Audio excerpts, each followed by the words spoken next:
Let's get started, folks. Thank you, everyone, for being here. My name is Mark Tercek. I'm delighted to be representing the Nature Conservancy. We're a global environmental NGO. And I'm really excited about this panel because we're going to talk about a topic that, of course, is really important here at COP21. I think all of us here at COP21 are in favor of green growth. Who would be against it? But it turns out it's not so easy.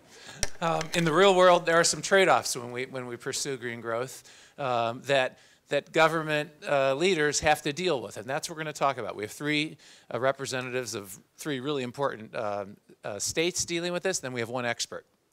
Anyway, as backdrop, I was talking to the Nature Conservancy scientists about this, and they reminded me, as we think ahead about the climate challenge we face, protecting and restoring ecosystems should be able to account for about 20 to 25% of the greenhouse gas emissions reductions that we need to achieve. So this is a really important opportunity. And by that we mean we're referring, of course, to forests, but also grasslands, rangelands, coastal ecosystems. So I think we probably all understand that. But sometimes at these conferences we focus so much on the electricity sector, power sector. We need to remember, nature can be a really powerful tool for us. And of course, when we protect nature, we're not only sequestering carbon, we're doing what's right, we're helping local communities, we're protecting biodiversity. It's one of these opportunities that is win, win, win, win. But again, not so easy to do in the real world. So that's what we want to talk about. So let me introduce our panelists. First, I get to my left, we have Secretary Rafael Munoz. He's the Secretary of Ecology and Environment, Quintana Roo State in Mexico. TNC is proud to be a partner.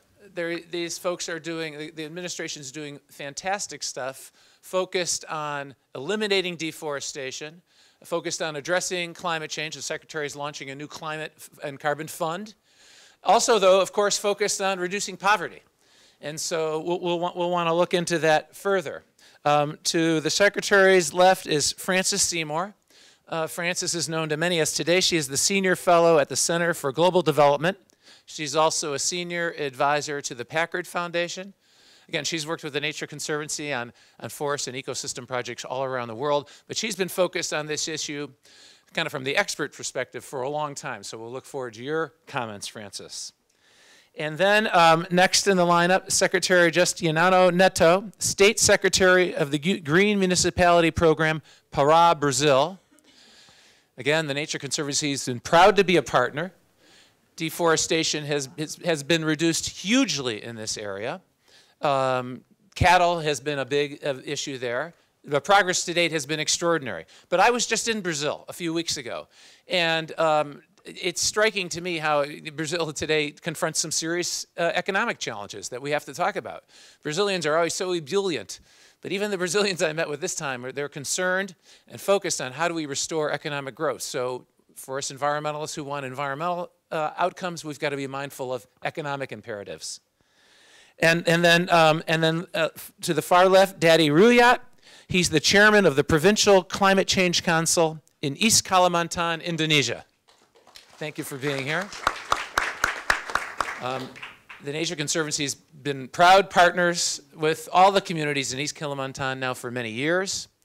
Here the concern is how to protect the Indonesian rainforests, how to channel the timber business, but especially palm oil, into a more productive area. So again, that we can get the economic outcomes that Indonesia needs, but also the environmental progress we want. So that's the broad backdrop. What I'm going to do is ask each panelist one question. I'll make it a big one, an open, because we really want to, today we don't want to like brag about our projects. We want to honestly talk about the real world issues we face.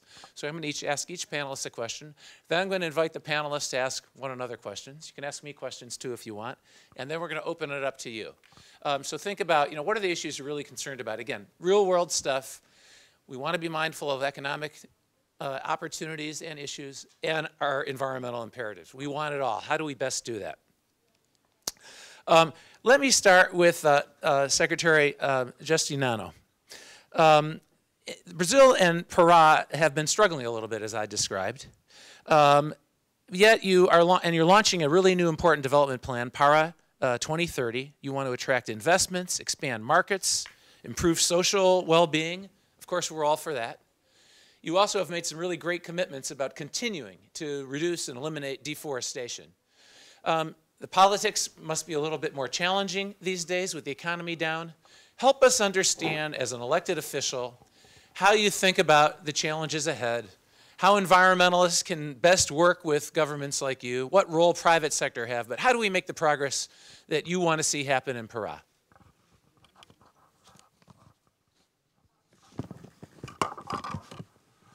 Obrigado, Mark.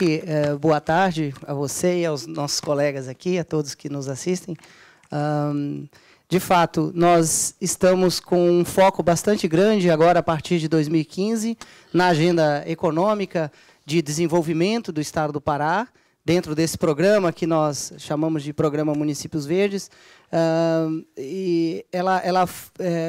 O projeto tem esse nome, Pará 2030, porque planeja o desenvolvimento do Estado para os próximos 15 anos, tendo como pressuposto uma economia de baixo carbono, a regularidade ambiental e a inclusão social. O Estado do Pará é um estado, assim como o restante da Amazônia, ainda pobre, com indicadores sociais preocupantes. A nossa renda per capita média é a metade da renda brasileira, que não é uma das melhores do mundo. Então, nós temos muito o que avançar. Temos pressa, temos necessidade de crescer. O nosso programa Municípios Verdes e as políticas do Pará se concentraram nos últimos 4 anos em fazer o que nós chamamos a base do ordenamento ambiental. Avançamos muito no combate ao desmatamento. O Pará, nos últimos 10 anos, reduziu 79% o desmatamento no estado, assim como o Brasil também reduziu bastante. Isso deixou de emitir 1,3 gigatons de toneladas de CO2, então foi uma contribuição expressiva do estado do Pará para a redução das emissões no mundo. Avançamos muito no cadastro, no registro ambiental das propriedades. 70% hoje do território do estado do Pará já está mapeado, e a TNC foi uma dessas parceiras no avanço do cadastro. Crescemos 500% no cadastro nos últimos 4 anos. E isso nos dá uma base, nos dá as ferramentas para que a gente possa avançar rumo a uma economia de baixo carbono, porque cria um ambiente de negócio mais seguro, quer para os produtores, para que eles consigam se diferenciar a sua fazenda, o seu negócio, que não desmata, que cumpre a lei, de um outro que, eventualmente, ainda não cumpre a lei, e ele consegue passar isso para as grandes cadeias consumidoras. Então, quem compra soja do Pará, compra carne do Pará, madeira, começa a ter ferramentas e instrumentos muito claros, muito transparentes, que dá segurança de ele comercializar com o Pará e fazer investimentos na forma de fábricas, transferência de tecnologias, criação de fundos de investimentos. E o Pará 2030, concluindo, visa isso. Ele é um plano que prioriza as principais cadeias produtivas do Estado, são mais de 20 cadeias, dos quais cerca de 12, 13 são para nós consideradas prioritárias, porque o Estado tem um poder maior de influenciá-las. Algumas cadeias, como a mineração, elas andam por si só. Porém, outras cadeias, como a agricultura familiar, a cadeia produtiva do cacau, a da madeira, a agricultura mesmo comercial, o governo estadual, o Estado tem um grande poder de regulação e de influenciar essas cadeias. E nós estamos planejando, junto com a iniciativa privada, junto com os atores sociais e ecologistas e não governamentais. A TNC, assim como várias outras ONGs que atuam no estado do Pará, já estão participando da construção desse plano, assim como participaram nos últimos 4 anos do Programa Municípios Verdes. A TNC é membro do nosso comitê gestor. Então, e não se trata de fazer nada revolucionário, é fazer a pecuária, a produção de alimentos, só que com respeito ao meio ambiente, com inovação tecnológica. Finalizando, são 3 princípios que norteiam a nossa política de produção. É a sustentabilidade, obviamente, a inovação e a agregação de valor. Esses são os grandes objetivos que nós queremos para desenvolver o estado do Pará. Obrigado. Thank you very much, Secretary.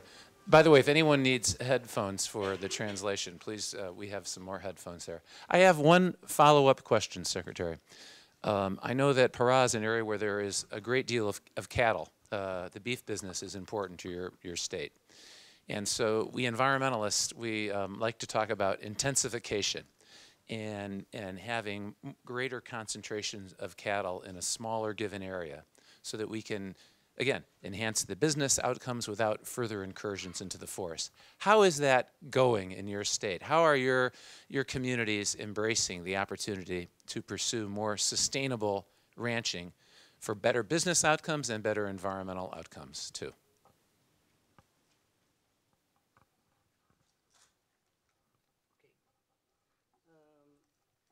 Bem, isso tem a ver com o que eu falei anteriormente. Nós fizemos um grande esforço nos últimos anos para construir as ferramentas que nos permitem controlar e monitorar as propriedades. Esse trabalho ainda permanece, merece ser aperfeiçoado, ampliado, mas elas já existem e acontecem na prática. Nós temos, para citar o caso da pecuária ou da produção de grãos, acordos ou termos de compromissos firmados entre várias partes, os frigoríficos que compram gado, os fazendeiros, o Ministério Público, que é o órgão que fiscaliza a lei no Brasil, e o próprio governo do Estado, onde essas cadeias, esses elos da sociedade, da cadeia produtiva, se comprometem a produzir e comercializar produtos que tenham origem legal. E nós monitoramos e fiscalizamos isso, inclusive com auditorias independentes, né, e divulgamos os relatórios. Então, acho que temos, como disse anteriormente, as bases para o crescimento com segurança. Obviamente, durante esse processo, um ou outro produtor pode pisar fora da linha, pode cometer a ilegalidade. E eu creio que temos a vontade e as ferramentas de punir e demonstrar que o Pará não tolerará crescimento com desmatamento. Thank you very much, Mr. Secretary. Okay, let's now shift our attention to Indonesia. So we have Daddy Ruyat to speak about what's happening in East Kalimantan. The Nature Conservancy has been very engaged in the area for a long time. East Kalimantan has big opportunities to export palm oil and timber as part of its economic development. But of course, in the past, those activities have led to deforestation.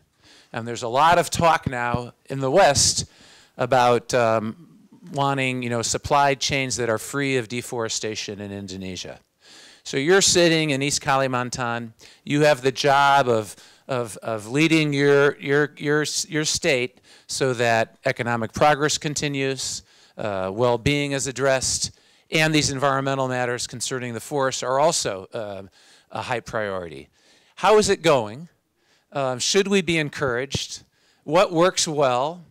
What are you worried about? Okay, thank you very much. East Kalimantan development has been driven largely on the provincial abundance natural resources by pumping, cutting, and processing and mining of East Kalimantan oil and gas and coal and also other mineral deposit accounted to more than 80% of the provincial gross domestic product in year of 1980, but then decreased into about 55% in year 2014. However, the exploitation of natural resources without any consideration on the natural and sustainability has led a lot of damage and also natural disaster. In rainy season, for example, flooding come, and in dry season, forest and land fire become more frequent. On the other hand, in terms of carbon emission, East Kalimantan province ranked the third highest position in Indonesia after East Kalimantan, after Central Kalimantan Province and Aceh Province. Furthermore, because of over exploitation of natural resources, we have more than 3,600,000 hectares of degraded land. And also, we have a high deforestation rate in East Kalimantan, more than 350,000 year per hectare, 350,000 hectares per year, mostly come from forest fire, illegal logging, land use change to settlement area, and other purposes. While East Kalimantan is blessed with plenty of natural resources, the decline in oil and gas production has led to a shift in economy. In year of 2009, the contribution of oil and gas is about 46% to the GDP, and in year 2020, the contribution of oil and gas will even not reach 30%. To overcome this problem, then the East Kalimantan province government has been transformed the economic development strategy from unrenewable natural resources economic base to renewable one. And to accelerate this transformation in economic development, there are some strategies to be implemented, among others, restriction of primary sector production, including oil and gas, and also coal. Secondly is the development of agricultural based industry, and the third is the development of derivative industry of oil, coal, and gas. Ladies and gentlemen, palm oil is still a present economic strength for East Kalimantan and also for next future. Until today, East Kalimantan province has established around 1 million hectares of palm oil plantation, although the production rate is still low, just 13 tons per hectare compared to 25 tons as the national standard. In line with the development of comprehensive agriculture-based industry, the provincial government has planned to enlarge the palm oil plantation into 2 million hectares up to year 2030. But the land used for that enlargement is not forest cover land, but the degraded land, as I already mentioned previously. And by degraded land, it means that land with carbon content less than 40 tons. So if we converted it into palm oil plantation, at least we can reach a carbon content around 80 or up to 100 tons per hectare. I think that is the introduction. Thank you. Thank you very much.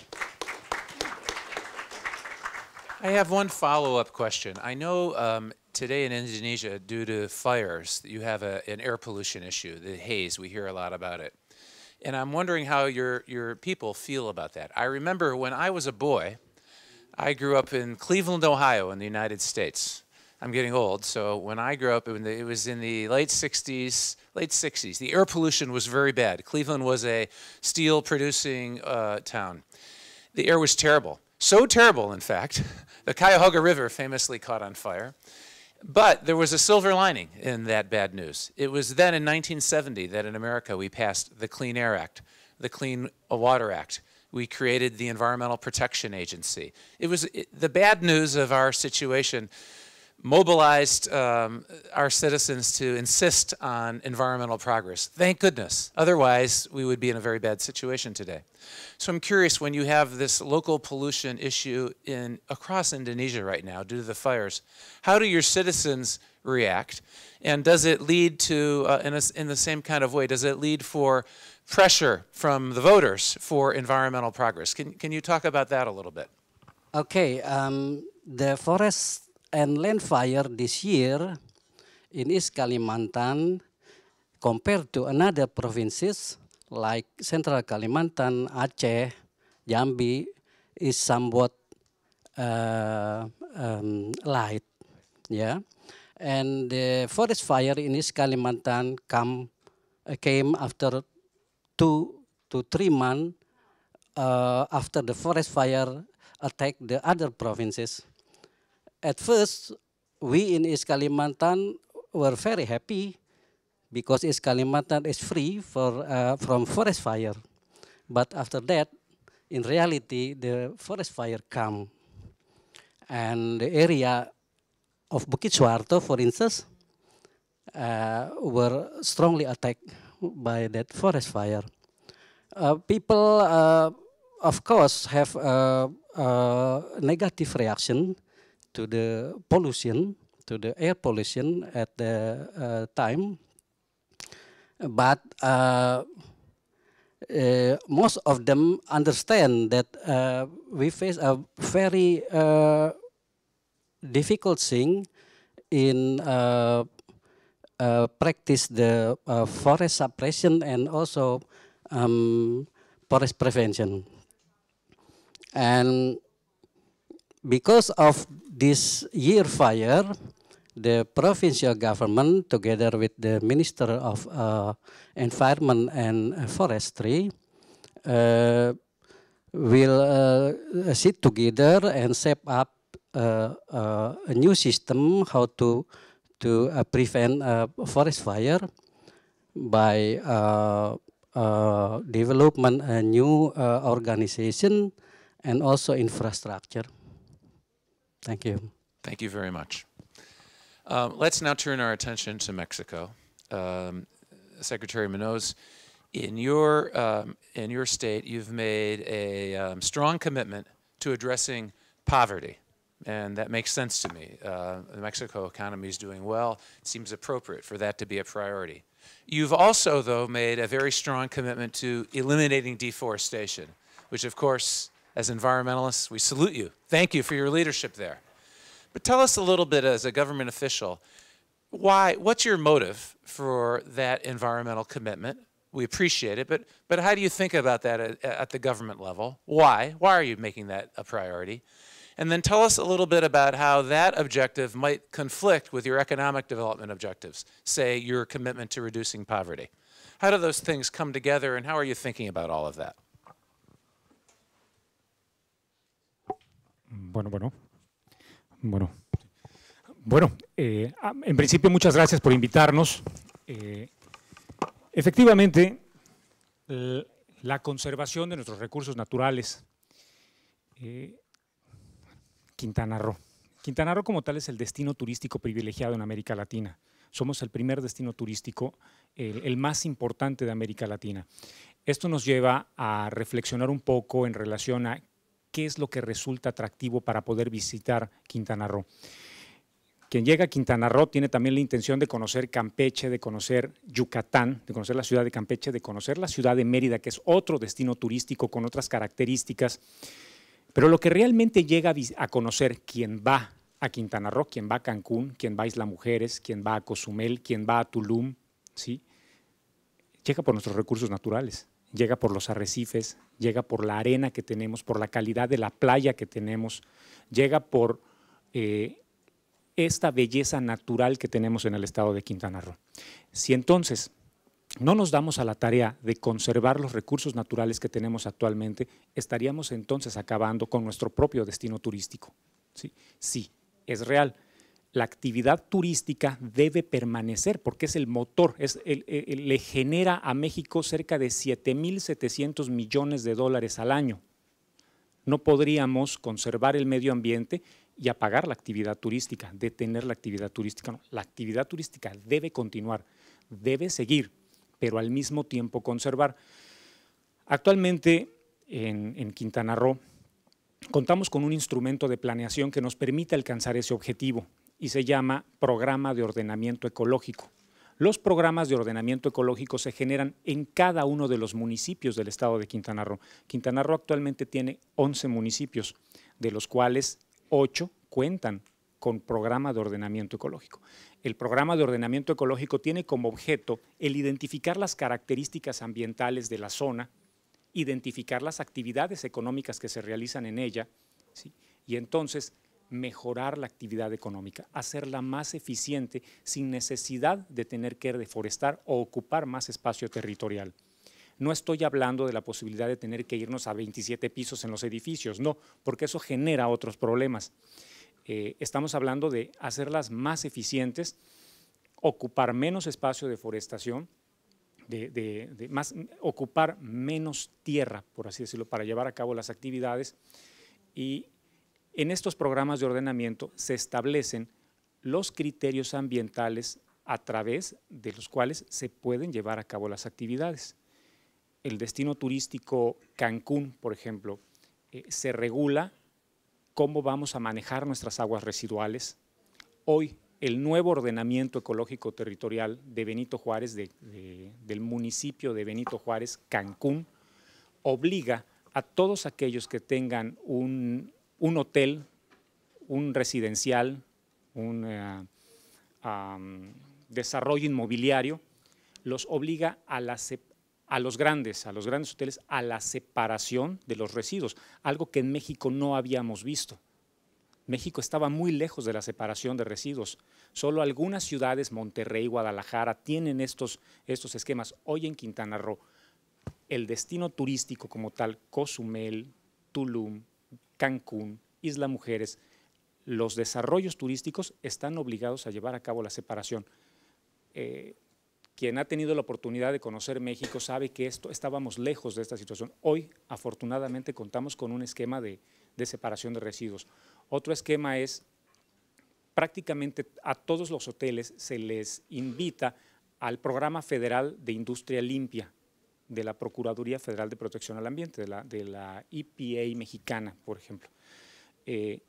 Reducción de consumo de agua, reducción de consumo de energía eléctrica, separación de residuos, información a quienes trabajan en el desarrollo turístico, en el resort, para tener un mejor manejo de sus recursos naturales. Pero esto, por ejemplo, en el caso del turismo. Pero vámonos un poco a la selva. ¿Cómo manejamos la selva? ¿Cómo manejamos nuestra gran cobertura vegetal? Hay que recordar que los 3 estados, Campeche, Yucatán y Quintana Roo, somos el espacio que tiene la mayor captura de carbono en México. La mayor captura de carbono en México. Y esto nos obliga a llevar a cabo actividades que mantengan esta calidad. Sí, es verdad, el turismo, la ganadería o algunas otras actividades generan una presión muy fuerte en ello y sobre todo el generar empleos, generar riqueza para poder atender la pobreza que tenemos en México. ¿Sí? En un caso, escuchaba hace un momento a los compañeros hablar del tema de la ganadería, la política nacional ganadera en México, lo voy a decir como tal, desafortunadamente no coincide con el esquema de conservación que estamos buscando en los 3 estados, en Yucatán, en Campeche y en Quintana Roo. El norte del país, México es muy grande y hermoso, es muy grande, y el norte del país es un área que no cuenta con mucha vegetación. La actividad ganadera quizá no tenga un impacto fuerte, pero en la península de Yucatán, en donde hay muchos árboles, mucha vegetación, el impacto se nota de inmediato. Hemos buscado la posibilidad de que el Ministerio de Ganadería, el Ministerio de Agricultura, cambien el esquema en el que se lleva a cabo la inversión, el apoyo del gobierno para la actividad agropecuaria. No lo hemos logrado del todo. en Quintana Roo hicimos un ejercicio. Ubicamos a otra dependencia del gobierno federal para que canalizara recursos al sector ganadero, a los propietarios de vacas y de cerdos, y se eficientizara, fuera más eficiente la producción con menos tierra, hacerla intensiva, que produzca más leche, que produzca más queso, que tenga más vacas, que tenga más cerdo en espacios más reducidos, con mejor calidad de pasto, con mejor calidad de alimento, con un mejor manejo de la alimentación de sus animales. Y puedo comentar que este año, 2015, por primera vez se recibieron en pesos mexicanos cerca de 15 millones de pesos para industrias que se sumaron a este esquema distinto, ¿sí? A este esquema que no corresponde a la política nacional. Esta es una política local, regional, y que sin duda estaremos replicando en los demás estados. Bueno, ese es nuestro compromiso con nuestros recursos naturales. Debemos de cuidarlos porque nuestro destino turístico depende de la belleza de la península de Yucatán. ¿Cómo superar la pobreza? Haciendo más eficiente la producción.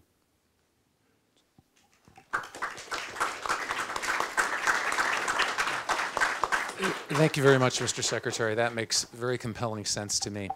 You know, since we're here on the occasion of this climate convention, I thought I would ask you also, if you would, to comment on the climate fund that you're launching. What's that all about? What are you trying to accomplish? Gracias. Bueno, pues justo en la COP16, hicimos un compromiso los 3 estados de la península de Yucatán, Quintana Roo y Campeche, de llevar a cabo actividades coordinadas para establecernos como una sola región que, para fortuna nuestra, concentra, como lo dije hace un momento, la masa forestal más importante del sureste mexicano, que a su vez, lo comenté hace un momento, tiene la mayor captura de carbono. En ello nos dimos a la tarea, nos estuvo apoyando fuertemente, nos ha estado apoyando fuertemente nuestro socio TNC, y identificamos las actividades económicas que se realizan, identificamos las amenazas más fuertes que tenemos en toda esta zona, y ello nos llevó también a construir este fondo de cambio climático. Hoy existe un espacio, existe un organismo a través del cual podemos obtener recursos para poder canalizarlos y replicar actividades que están dirigidas a conservar nuestro medio ambiente, de conservar nuestra cobertura vegetal. ¿Cómo cuáles? Tenemos en el caso de Campeche la apicultura. ¿Sí? La apicultura obliga a la conservación de mucha masa forestal. ¿Sí? Si no tenemos esa masa forestal, la apicultura se acaba. Y porque existe esta industria apícola en Campeche, nos permite también generar empleos y darle un ingreso a quien vive de la selva. En el caso de Yucatán, tenemos el enequén, el sisal, el enequén, una especie nativa de Yucatán, que por mucho tiempo se perdió y que actualmente se ha recuperado de manera importante y que está generando ingresos a la zona maya de Yucatán. Implica también la conservación de nuestras selvas, ¿sí? Esa es otra actividad que actualmente está desarrollándose, en donde participa gobierno, en donde participa iniciativa privada y en donde participan las comunidades locales. En el caso de Quintana Roo, tenemos, por ejemplo, la producción de chicle. La producción de chicle implica conservar el árbol que te genera la goma de chicle, que les llamamos chicozapote. Este chicozapote, la gente que vive en la selva lo cuida, porque sabe que en el momento que produzca chicle, va a la empresa, lo vende, y este chicle se vende en toda Europa. En México casi no se consigue, pero aquí en Europa se consigue muy bien, se vende en toda Europa, y esto le da de comer a mucha gente en la zona maya de Quintana Roo, ¿sí? Y es un ejemplo más de cómo la iniciativa privada, con el apoyo de políticas públicas estatales, del gobierno estatal, del gobierno municipal, ¿sí?, y cómo la comunidad social organizada pueden generar algo que conserva nuestros recursos naturales, le da de comer a la gente y genera un producto que hace riqueza. ¿Por qué hacemos este fondo verde? ¿Por qué hicimos este fondo de cambio climático? Con la intención de poder ofrecer a la península de Yucatán como un espacio para explorar y hacer estos ejercicios que hoy los tenemos palpables y que son reales. Necesitamos del apoyo de todos ustedes. Nosotros capturamos carbono. No lo voy a decir feo, va a sonar un poco fuerte. Ustedes generan, ¿sí? Apóyennos a mantener la cobertura vegetal de la península de Yucatán a través de este fondo y llevando a cabo acciones que generan empleo, que generan riqueza y que conservan nuestros recursos naturales.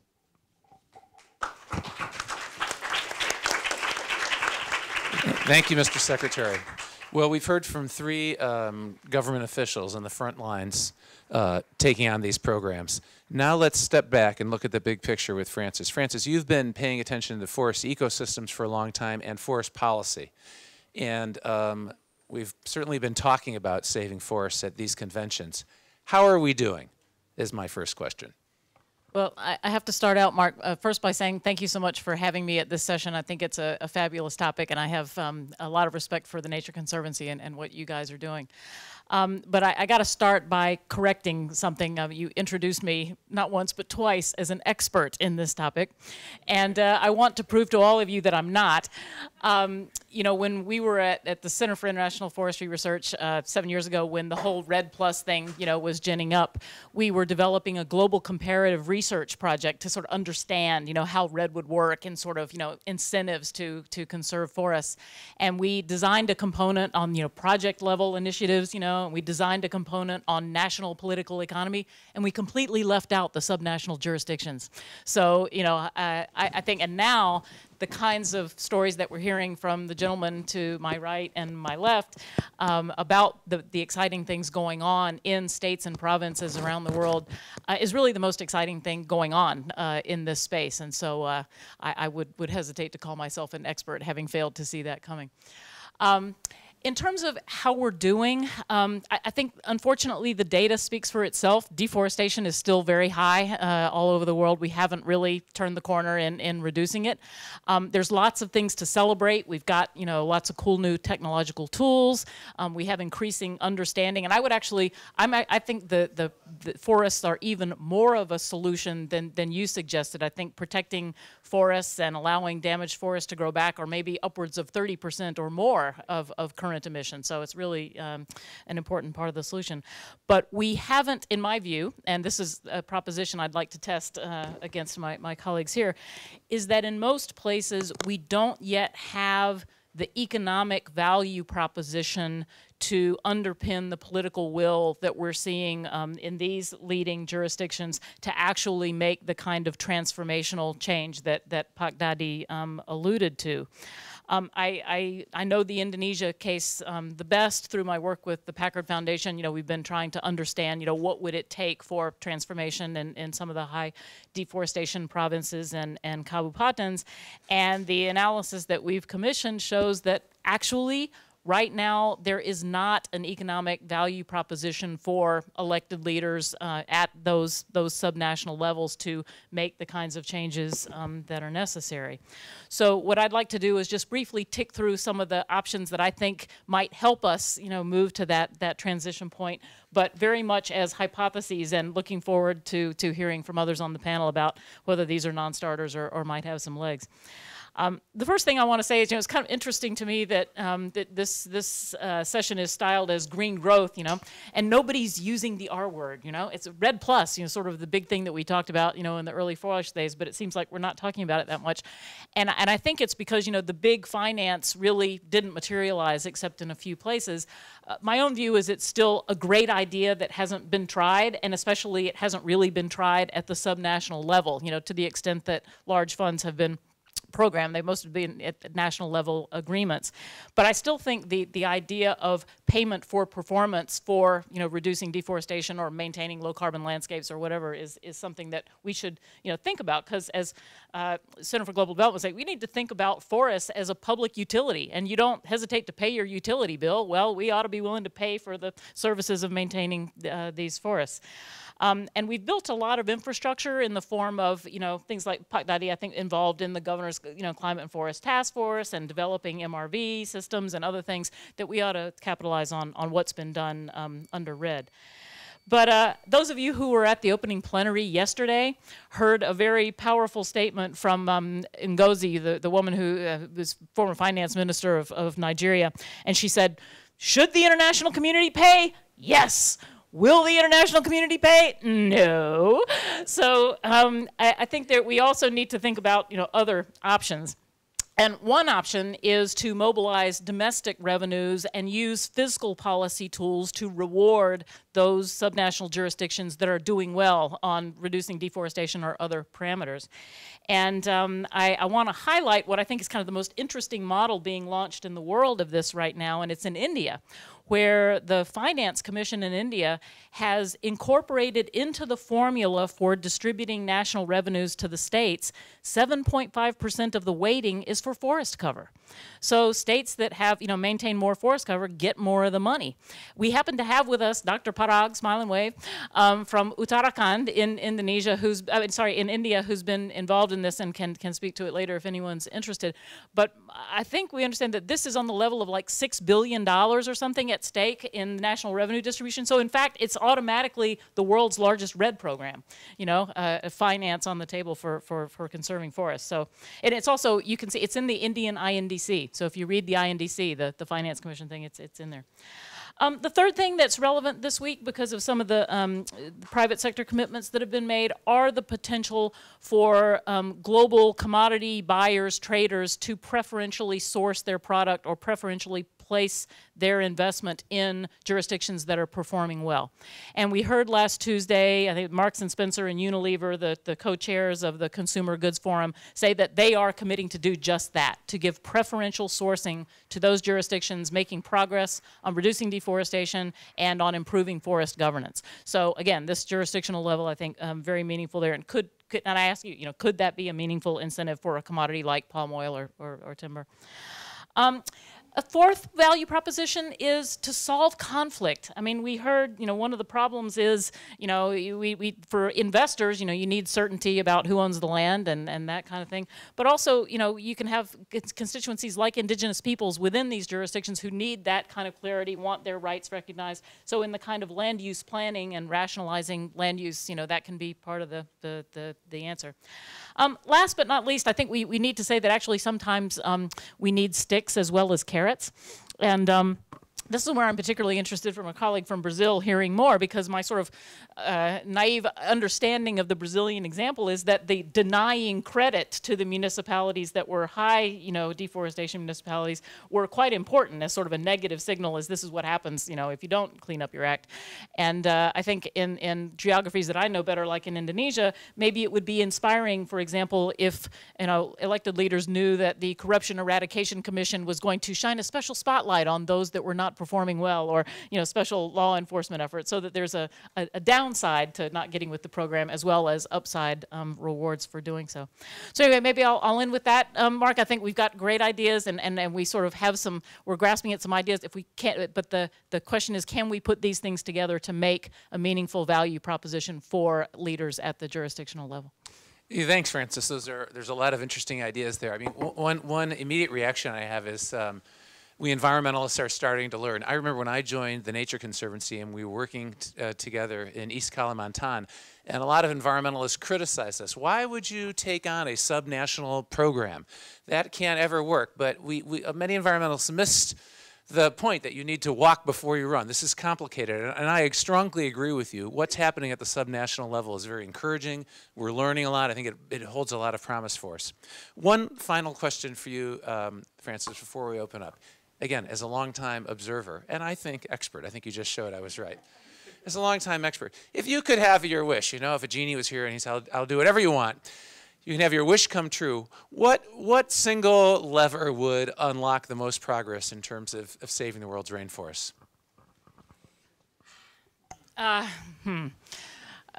I guess at a global level, it would be appreciation of the natural infrastructure and technology that we already have, instead of running off after all this innovative technology and clean energy or something that we have to, use Bill Gates' money to invent. It's like, wait a minute, we already have a safe and natural carbon capture and storage system that we're systematically destroying. So I think that éblouissement of everybody else, not just the people in this room, but the people over in the negotiating rooms or elsewhere, I think that would go a long way. But down to the level of this discussion, I actually think that the great unexploited potential is precisely these fiscal policy tools. I mean, this is how governments allocate revenues. And if the Ministry of Finance in Indonesia were to say, we're going to reward and punish, jurisdictions based on, adopting green growth strategies, I think that would get people's attention right away. Thanks, Francis. On the first point, I couldn't agree more. I mean, it was wonderful, of course, when the Gates Energy Fund announcement got all of the attention it did around the world. That's important and that's great, but I think all of us have to use our own respective bully pulpits to continue to champion the idea. Don't forget, nature is the greatest infrastructure that we've ever had, and let's take better care of it. We're going to do everything we can, and I hope all of you will do that too. Let's talk a little bit about these fiscal tools. The example in India, you're exactly right, as I understand it. In Brazil broadly and in Pará, incentives, both sticks and carrots, were used. So, Minister, can you tell us a little bit about how the deforestation that you've achieved to date, a lot of that progress was achieved, as I understand it, kind of the old-fashioned way, through command and control regulations. People were told to comply with the law, and the law was enforced, and that's accomplished a lot. But can you elaborate, and then can the other ministers tell us how they react to Francis's wish?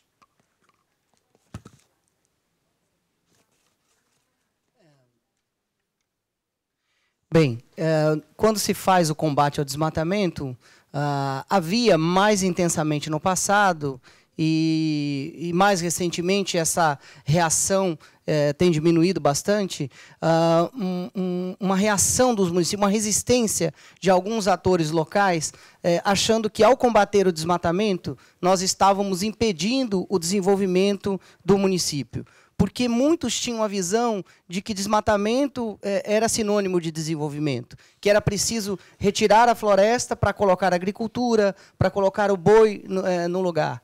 E uma das iniciativas que nós fazemos na política estadual de meio ambiente chama-se Pactos Locais pela Sustentabilidade, ou contra o desmatamento, onde nós vamos conversando e convencendo os atores locais de que o mundo mudou os seus valores e que hoje o município que tem o selo do desmatamento, ele dificilmente conseguirá progredir. Dificilmente conseguirá ter acesso a crédito, dificilmente conseguirá exportar os seus produtos. Então, o desmatamento hoje é um câncer para a economia local, que precisa ser extirpado. Isso requer, às vezes, uma fiscalização mais intensa, mas, às vezes, requer políticas de incentivos, apoio, assistência, para que aquelas pessoas consigam mudar o seu modo de cultura. Para encerrar, a Francis deu um exemplo perguntou como que na prática a gente consegue separar e expor as pessoas que desmatam, separando das que não desmatam. Eu queria só rapidamente pedir que a nossa delegação do Pará se levante aqui. Nós estamos com uma comitiva, né, do estado do Pará. Obrigado. Ali nós temos desde um soldado ambiental que trabalha no campo ao comandante do batalhão de polícia ambiental, temos um diretor da Secretaria de Desenvolvimento, temos uma delegada de polícia ambiental, os secretários adjuntos de meio ambiente que trabalham com essas políticas. Então, desde o combate ao campo até o desenvolvimento, eles estão vindo. E essas ferramentas hoje estão conectadas. Então, quando o soldado vai a campo e identifica um desmatamento, essa pessoa recebe uma multa, ela recebe uma espécie de um embargo. Esse trabalho dele hoje é colocado numa lista chamada Lista Estadual do Desmatamento, LDI, a sigla, e o nome é público. Qualquer um pode consultar o CPF dessa pessoa, ou a fazenda, e saber que ela desmatou. Quem está ali, o Estado não dá nenhum tipo de incentivo, nem fiscal, não fornece financiamento, não fornece serviços públicos para quem está nessa lista. Então, é um exemplo claro de como que a gente consegue separar e fazer até uma censura legal e moral para quem comete o desmatamento, conectando o trabalho da fiscalização à legislação e também à própria sociedade. E isso é fruto desse trabalho articulado dessas pessoas que aí estão, né? Obrigado. Thank you very much, and we salute the environmental soldiers of Pará. So how do, any reactions from the ministers in Mexico or Indonesia? Do you have comparable programs or comparable opportunities to generate more progress? Bueno, sí, justo en materia de aprovechamiento forestal, bueno, en todo México, para poder hacer uso de la madera, se requiere de una autorización por parte de la Secretaría de Medio Ambiente, del Ministerio de Medio Ambiente. Este es un programa de aprovechamiento forestal que genera un ciclo en cada ejido. Los ejidos dividen en 25 espacios. Este año aprovechan el recurso en este círculo y así van avanzando los 25 años. Cuando regresan los 25 años, si llevan a cabo las actividades de restauración y reforestación del sitio, tendrán madera de nuevo. ¿No lo hacen? Pues no. Bueno, los ejidos, entre ellos, están pendientes uno del otro, la forma en la que lo realiza el vecino. Si el vecino no lo hace bien, vende madera, no lo está haciendo bien y es competencia desleal. Es competencia desleal porque él no está cumpliendo con la ley, yo sí, y él sigue vendiendo, ¿sí? Entonces, ahí entra Profepa, no sé, pueden checar ahora mismo en Google y ver Profepa, 15 detenidos en Chetumal, 15 gentes que se fueron a la cárcel en Chetumal porque aprovecharon el bosque sin respetar el programa de manejo forestal. ¿Sí? Entonces, aquí hubo un tema de cárcel, pero además, en el momento en el que no respetas tu programa de aprovechamiento forestal, implica que otros ministerios de apoyo, CONAFOR, CONANP, dejan de dar dinero a ese ejido para otras actividades. Entonces, se suena muy bien, ya los castigamos, ya hay 6 personas, 6, eran 15, ahorita solo hay 6 en la cárcel. Además ya el Ministerio Forestal ya no les está dando dinero. ¿Y ahora de qué comen? ¿Y ahora de qué comen? ¿Y ahora qué actividad les hacemos para que tengan ingresos y sus hijos coman? ¿Sí? El problema es complejo, el problema es muy complejo y nos obliga a ser creativos en la forma en la que debemos de llevar a cabo el manejo de nuestra vegetación. El Ministerio de Áreas Naturales Protegidas Federal del Gobierno de la República nos ha apoyado mucho en la capacitación de aquellos ejidos que no respetan del todo su programa forestal. Se les capacita, se les ayuda a estar en regla, ¿sí? Y aquellos que decidan incorporarse al esquema de certificación, se certifican por, Pepe, ¿cómo se llama quien nos certifica? F. Se certifican, obtienen este certificado, ¿sí? Quien decide incorporarse a esa certificación regresa con el subsidio, regresa con el apoyo económico. El tema legal continúa, pero ya hay el acceso económico para que la gente coma. Si ya te pasó el año pasado, hubo gente en la cárcel, dejaste de recibir dinero, ¿el próximo año lo vas a volver a hacer? Creemos que no deberá ocurrir, ¿sí? Pero es complejo. Es muy difícil cerrar la llave de los recursos a una comunidad en la zona maya que no tiene otra opción. ¿sí? Entonces, es un tema de capacitación, es un tema de estar con ellos, es un tema de acompañarlos en el manejo de sus recursos, porque generamos un problema mayor. Sounds like a very good program, Mr. And Daddy, do you want to make any comments about this kind of situation in Indonesia, in East Kalimantan? Yeah, in order to implement green growth, some initiatives has been done in East Kalimantan province. For instance, the moratorium of license permit for coal mining, for forestry, and also for palm oil plantation, especially those activity use forest land with a good forest cover. Another activity is to take over about 40,000 hectares of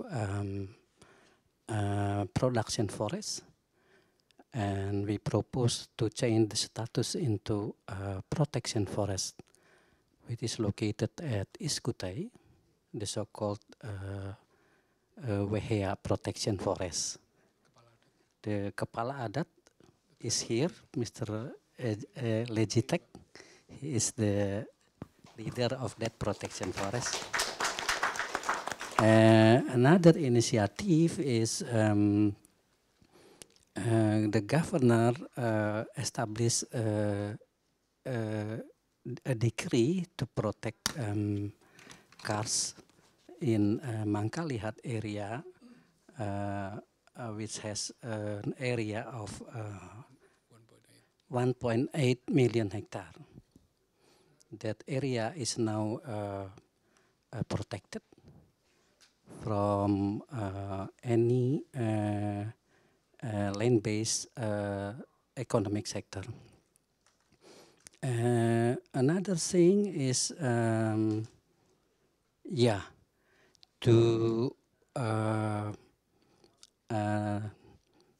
to increase the awareness of society in green growth program, the East Kalimantan province has a movement in planting of trees.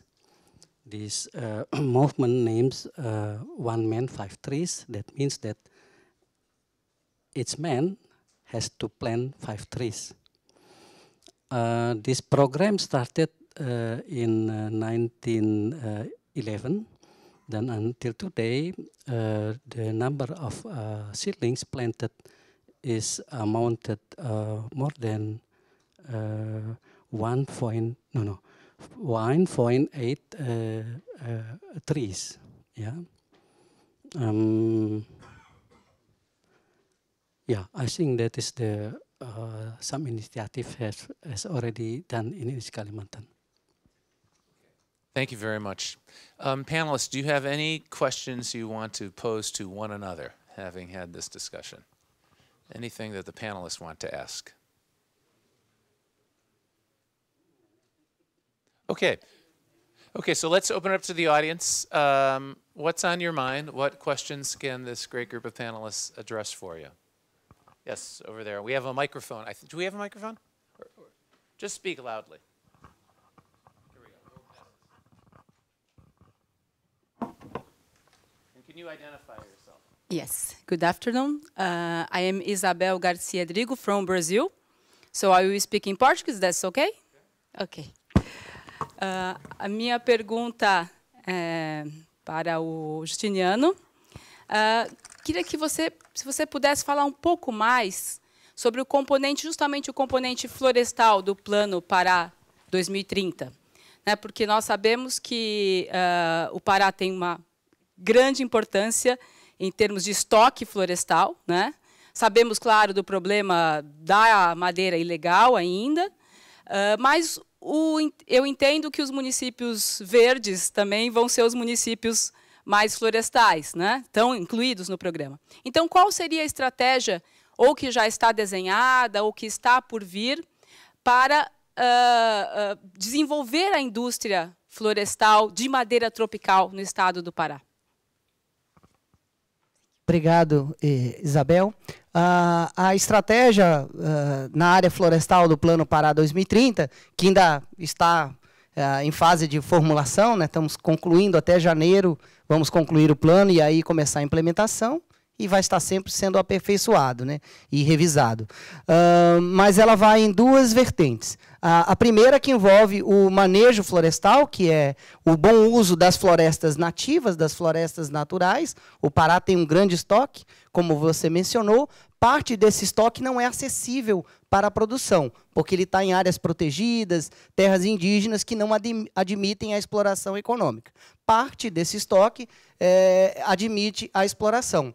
E nós temos usado um instrumento chamado de concessão florestal, que é uma forma de parceria entre o poder público e a iniciativa privada. Assinamos contratos de 30, 40 anos, e onde o produtor faz o manejo, a retirada da madeira, e paga ao Estado royalties, né, uma renda florestal. E tem vários compromissos, dentre eles gerar emprego nas comunidades locais, compromissos de natureza ambiental, ter uma boa performance na exploração do manejo, e passa também por um forte trabalho de monitoramento, né, inclusive com todos os seus caminhões rastreados pelo GPS.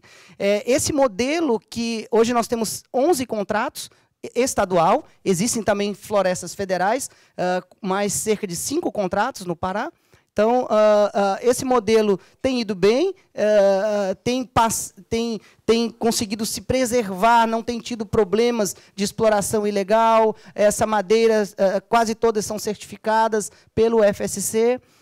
E é um modelo que nós achamos que está dando certo. E a Secretaria de Meio Ambiente, ali está um dos secretários adjuntos, o Thales, planeja pegar algumas iniciativas que estão dando certo na concessão e agora fazê-las valer para toda a produção florestal. Uma delas é o rastreamento de veículos. Todos os veículos florestais em 2016 que operam com madeira no Pará serão rastreados por GPS. E terão a rota pré-definida. Se saírem da rota, o GPS desliga o caminhão.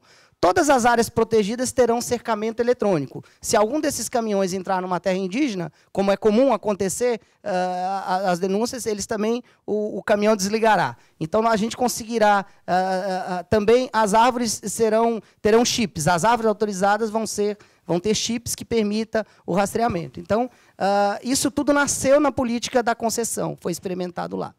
E, para finalizar, uma outra vertente da área florestal, e que é bem importante, são as florestas plantadas. Reflorestamento, quer com a finalidade da restauração, mas também, e principalmente, com a finalidade da produção comercial. Plantios homogêneos, tanto de espécies exóticas, como o eucalipto, como de espécies nativas, como o paricá, para abastecer a indústria de compensado e a indústria de móveis, que fazem um uso de produção de chapas. A gente produz bastante chapas no estado do Pará, chapas de madeira, como o MDF e o próprio compensado. E essa indústria não faz muito sentido que ela se abasteça dos bosques, das florestas nativas. Então, as florestas plantadas são bem mais competitivas, mais produtivas e menos onerosas a exploração. Então, nós temos um projeto também bem vigoroso, metas bem ambiciosas na área de florestas plantadas. Então, basicamente, seriam essas as iniciativas. Thank you, Minister. Other questions? Yes, ma'am. Here comes the mic. Hi, my name is Laura Antoniazzi from Agroícone, Brazil.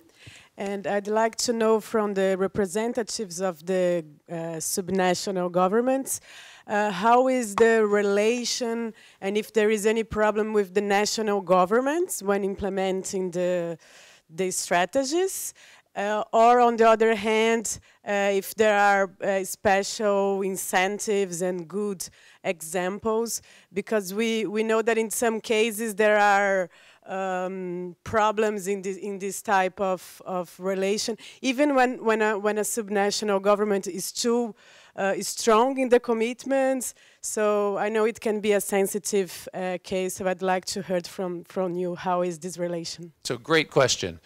What can we learn? What works well with the relationship between subnational and national government? Where are there challenges? Yeah, I think it'd be great if each minister would address that very good question. Who wants to go first? Yes, please, Daddy, go ahead, Daddy. Yes, we'll go down the line. Good.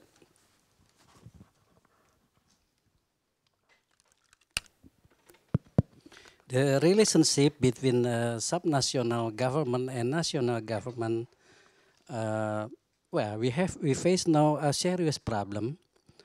In order to reduce the emission, which is targeted 26% by the national government, then the national government produce action plan in state level, which is then elaborated at the subnational level. So each province in Indonesia has now their own action plan how to reduce the carbon emission. On the other hand, good steps also taken by the national government by means in the development of was that strategy and action plan to implement RED+ in province level. The problem is actually which is still faced by the subnational government, how to mainstreaming, how do the mainstreaming this idea into district government level, yeah. For instance, is Kalimantan province consists of 7 districts and cities. Although at the provincial level we have already the strategy and action plan how to reduce carbon emission, but in fact the most important thing is that idea implemented by district level, yeah, and that is still problematic for us. So how to do the mainstreaming effectively? I think that is the information from East Kalimantan.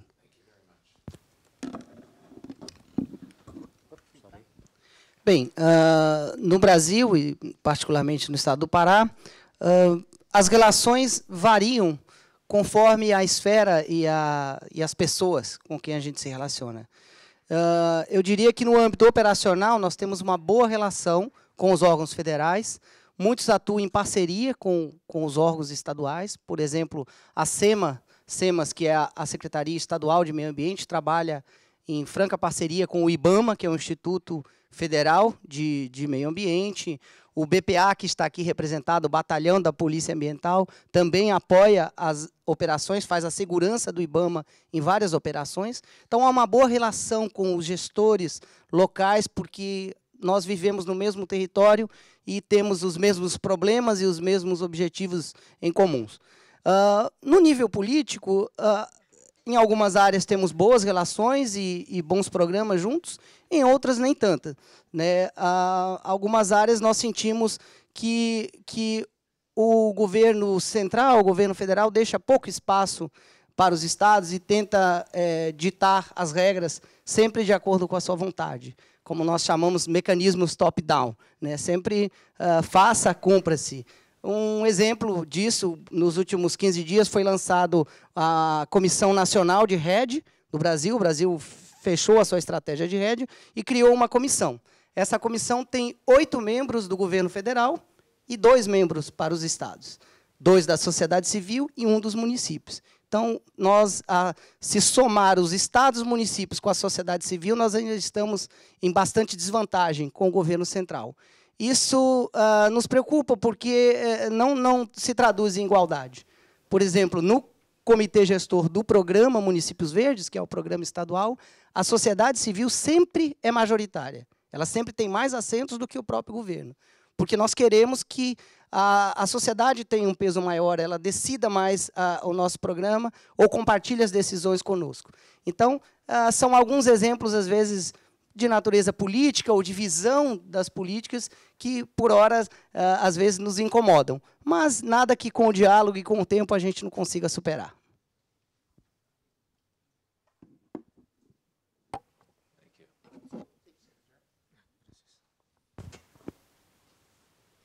Bueno, yo creo que la relación que tenemos con el gobierno federal, como gobierno estatal, ha sido muy buena. Afortunadamente hemos logrado tener una muy buena comunicación con los diferentes ministerios con los que la Secretaría de Medio Ambiente de Quintana Roo trabaja. El Ministerio de Áreas Naturales Protegidas, hay muy buena comunicación. En ocasiones tenemos diferencias de criterios en cuanto a qué zonas deben ser o no área natural protegida, pero finalmente hay la apertura para poder trabajar y llegar a acuerdos con esas políticas de áreas naturales protegidas. Lo mismo en Medio Ambiente, en la Secretaría, en el Ministerio de Medio Ambiente, con el Ministerio Forestal, con el Ministerio Agrícola. La diferencia más fuerte que hemos encontrado con el gobierno federal ha sido en relación al tema ganadero, en donde no compartimos y no coincidimos con el esquema nacional, con el esquema que queremos llevar en la península de Yucatán. Creo que ha sido muy buena, procuramos la coordinación, procuramos muy buena comunicación, procuramos que hayan talleres, que hayan ejercicios de comunicación, intercambio de información. Creo que ha habido la apertura suficiente por parte también del gobierno federal para escucharnos y para entender hacia dónde queremos llevar las cosas. Creo que alcanzan a darse cuenta que en la península de Yucatán hemos tenido la experiencia suficiente para que en los últimos años orientemos bien hacia dónde queremos ir y creo que nos están escuchando. Hay algunos temas en los que no coincidimos, pero abren la puerta para que podamos llevar a cabo la negociación o aclarar los puntos en los que no coincidamos. Recuerda que la península de Yucatán, Campeche, genera la mayor cantidad de petróleo de todo el país. Yucatán tiene una industria muy fuerte.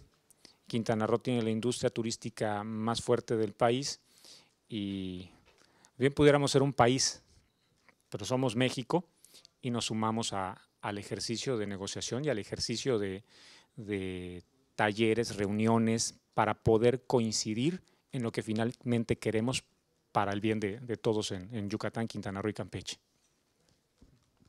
Thank you. Thank you. Your answers remind me of the Nature Conservancy. If we were to ask our regional units, hey, are there sometimes divergences with, in our case, headquarters, that's me, they would say, oh, yes, there are. There are too many top-down rules, but we hope we too have good communication. Francis, I'm interested in your perspective on this topic. So from your vantage point, as you see really positive developments at the subnational level, what observations do you have about the interplay between subnational and national level rules? It's a really good question, and it's really heartening to hear these stories of mostly good cooperation with some friction, because I think the forestry sector or land issues, especially in like more remote areas of countries, they're politically sensitive. There are histories of civil wars and things that have taken place there, and so central governments tend to be very controlling. Their first instinct is to want to call the shots, and so I think we shouldn't be surprised when there are frictions when subnational jurisdictions just try to exercise some leadership. And I think my own perspectives are colored a lot by my experience in Indonesia, which is the one place where at least I know what I don't know. But it's there, I think there's a sensitivity of national sovereignty, and especially when some of these commitments or actions appear to be taken at the behest of, foreign entities, it sort of triggers a reaction that I think was alluded to by one of our earlier speakers, that, oh, this conservation agenda, it's going to be at the expense of economic growth and poverty reduction. And, you know, we've been seeing this recently in Indonesia, where some of the, you know, more progressive commitments to, you know, go to zero deforestation palm oil have prompted a reaction along the lines of, oh, but that is certainly going to be at the expense of economic growth prospects and the interests of smallholders. And so I think it is incumbent upon those of us who see a different vision, whereby we can sort of have our cake and eat it too, to really make the case analytically that, well, actually, you know, as you said, what was it, that by destroying the environment, you destroy the tourism industry, or by, you know, other ways that, you know, destroying the environment, you know, undermines the economic values, including the incomes of poor families. We need to make that case better, so that for whatever reason that discourse, you know, comes up, we can say, well, actually, you know, analytically, it's clear that this is better for development and biodiversity and climate, or whatever these other objectives may be. Great. Thanks a lot. Okay, we have time for a few more questions. So what else, folks? Yes, sir.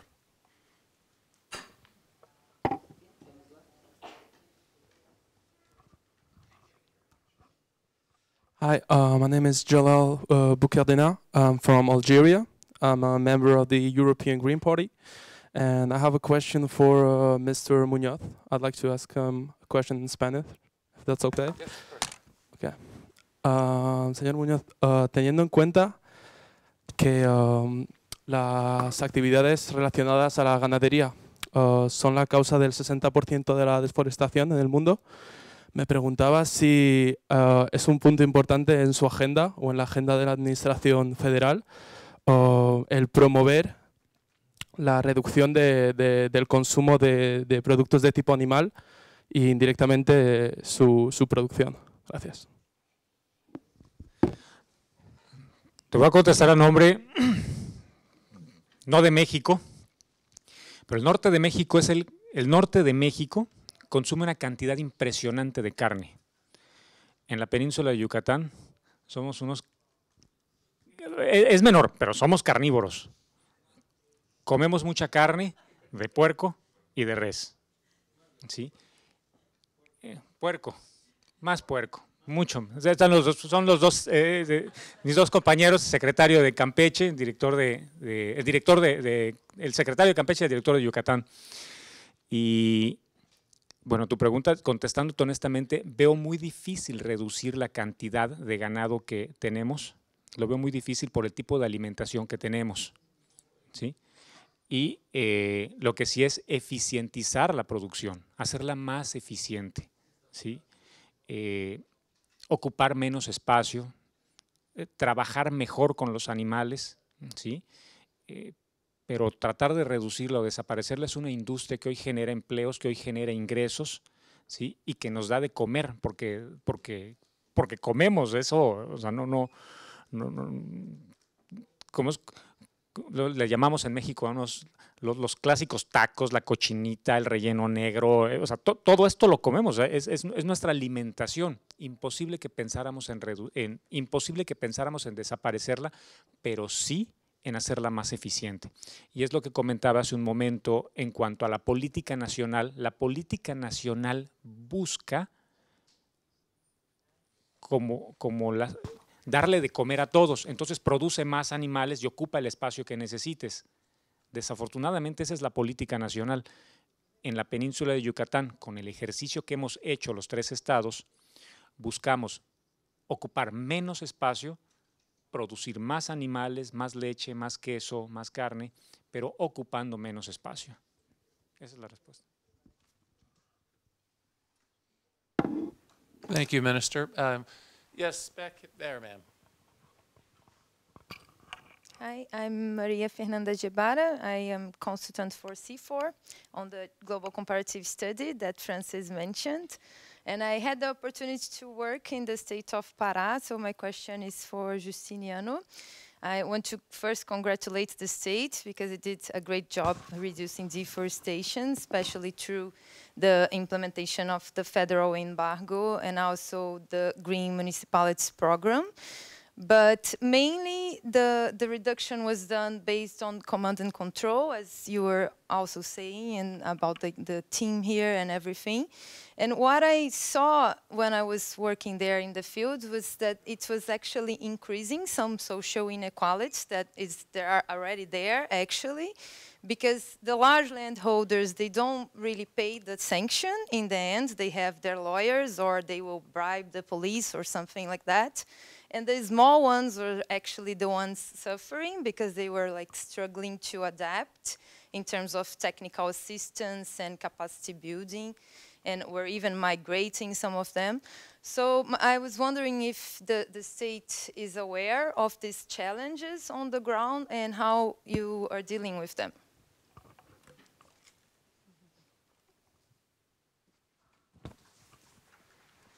Bem, a questão e o combate ao desmatamento é algo complexo, né? Que nós vamos aprendendo com o tempo, inovando, aperfeiçoando. Eu acho que a fiscalização, o combate nunca vai em campo, ela nunca é suficiente para pegar a todos. Por isso que nós temos que conectar isso à tecnologia e a algumas ferramentas mais modernas. E como você falou, e quando pega, muitas vezes o responsável conseguir escapar, contratando advogados, e eu sou um advogado, por sinal, mas não vamos criticar os advogados, porque existem muitos advogados que defendem as boas pessoas, né? E todos têm direito de defesa. Mas contratando os advogados, muitas vezes colocando outras pessoas, terceiros, para responderem em seu nome.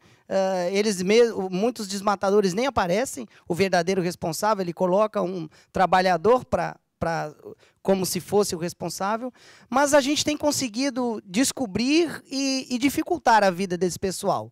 Por exemplo, essa lista pública que eu falei, essa lista de embargo, e existe a lista estadual e também a lista federal, faz com que, embora esse desmatador tenha direito de defesa e vai ter um advogado que vai defendê-lo, porque ninguém pode ser condenado até que se prove a culpa, mas a lei brasileira permite que imediatamente eu diga que essa pessoa está sendo acusada de desmatamento.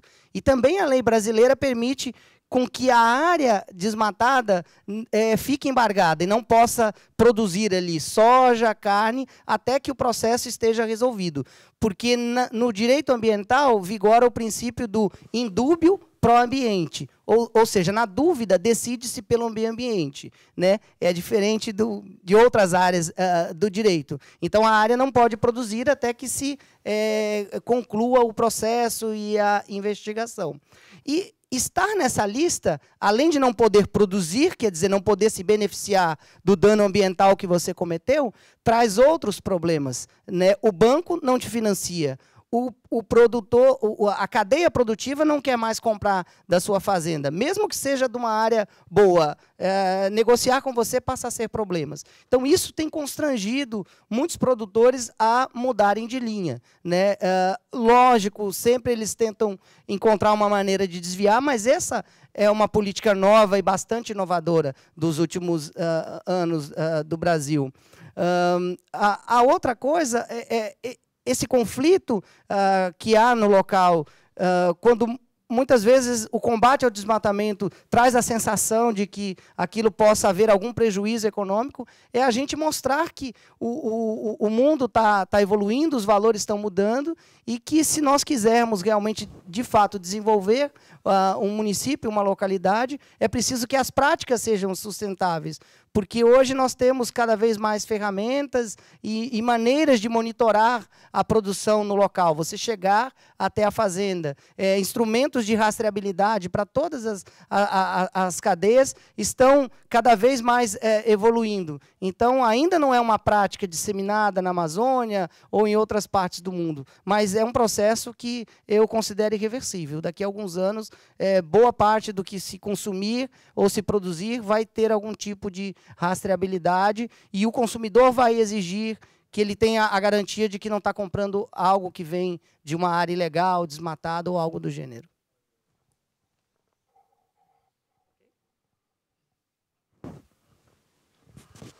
Thank you very much, Minister. One of the privileges of getting to be moderator is I get to ask the final question.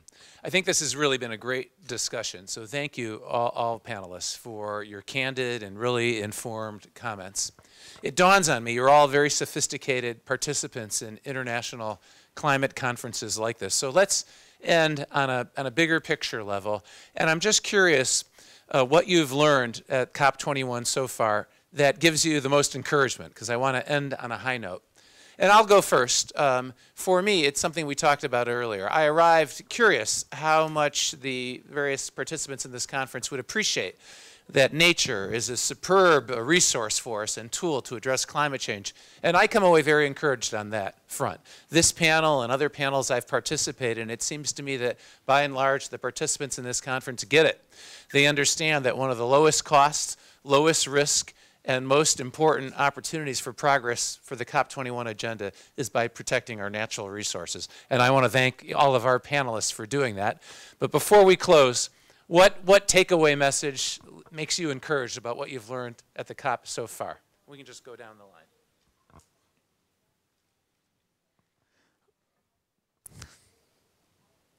Con toda honestidad, el reto es difícil si estamos buscando, digo, desde los 90s, 2000, que en los países que estamos en desarrollo y que alcanzamos a comprender bien que es necesario conservar nuestros recursos naturales, es difícil alcanzar ese objetivo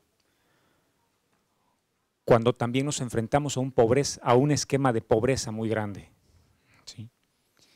Sin duda alguna, como tomadores de decisiones, va a estar por encima de cualquier cosa darle de comer a la gente. Por encima de cualquier cosa.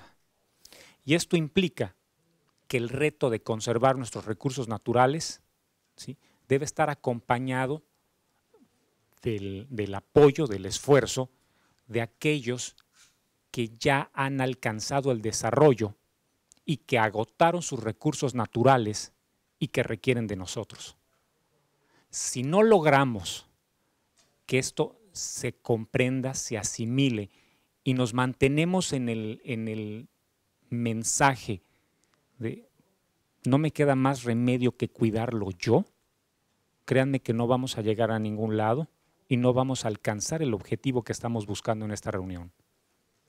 La pobreza la tenemos que solucionar y vamos a preferir darle de comer a la gente que no talar ese árbol.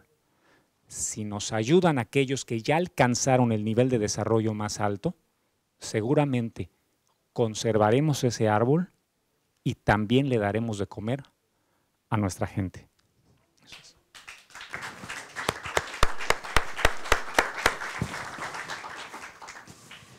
You know, this is impressionistic, and so I guess time will tell whether this is a real trend or not. But I sort of feel like with this COP, we've moved to a different place on the discourse about indigenous peoples and forests. And, you know, for a long time, like in the RED negotiations, there seemed to be a sort of a confrontational and fully appropriate, you know, demanding of recognition of rights of indigenous peoples as sort of the sine qua non of moving forward on a global agreement. But I sort of feel like we've passed that point now, and everybody kind of accepts that, yeah, in new reports that in addition to the rights agenda, you know, indigenous peoples are stewards of much of the remaining forest carbon in the world. And so, you know, without their assistance, we're not going to get there. And it just really was striking to me. I don't know how many of you went to the Lima Paris Action Agenda Focus on Forests event last Tuesday. But, you know, the opening speech was given by His Royal Highness the Prince of Wales.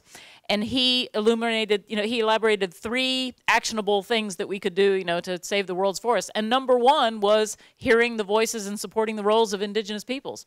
Okay, and then the indigenous peoples who were on the various panels, national and regional panels, talked very much, they're now talking to their governments. The guy from Peru talked about they've established a dialogue of mutual respect to move forward. So both at the international level and in particular places, it seems like we've moved to a new place, recognizing, those rights and roles. So maybe, recognizing the Kepala Adat, the head of an indigenous leader here. That's the thing that struck me the most that's changed at this COP.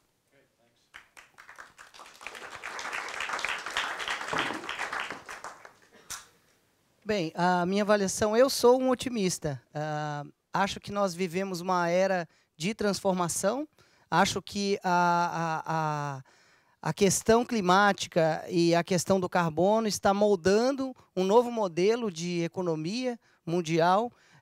E penso que daqui a 100 anos, quando as pessoas olharem para trás, vão dizer, talvez esta COP ou alguma das COPs próximas a essa vão ser vistas como o ponto da virada, o momento em que os países, de uma maneira um pouco mais séria, apresentaram suas metas, os seus compromissos para tentar reverter esse processo de tentar descarbonizar a economia. E acho que daqui a 100 anos também vão olhar, e assim como hoje a gente já não produz mais com chumbo ou não produz à custa de escravidão, as pessoas vão olhar e falam, nossa, como que as pessoas usavam tanto carbono assim, né, era possível fazer com menos. Então, acho que a gente vai viver essa transformação nos próximos 30 anos, a economia vai passar por um processo profundo de mudanças e o meio ambiente vai ganhar com isso e espero que também a redução da pobreza, a questão social ganhe por isso. Então, acho que a nossa geração é feliz por viver esse momento e poder influenciar um pouco esse processo. Acho que vamos em frente.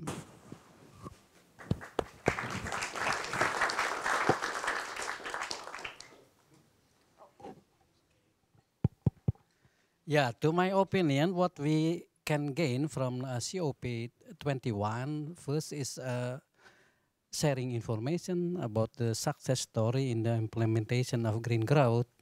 And secondly, this forum is also effective in develop collaboration, international collaboration. I think it's very important thing because to develop a green province in East Kalimantan, we need help, we need assistance from many parties. So this forum is very effective. Thank you. Okay, please join me in thanking our great panelists, and thanks everyone for participating.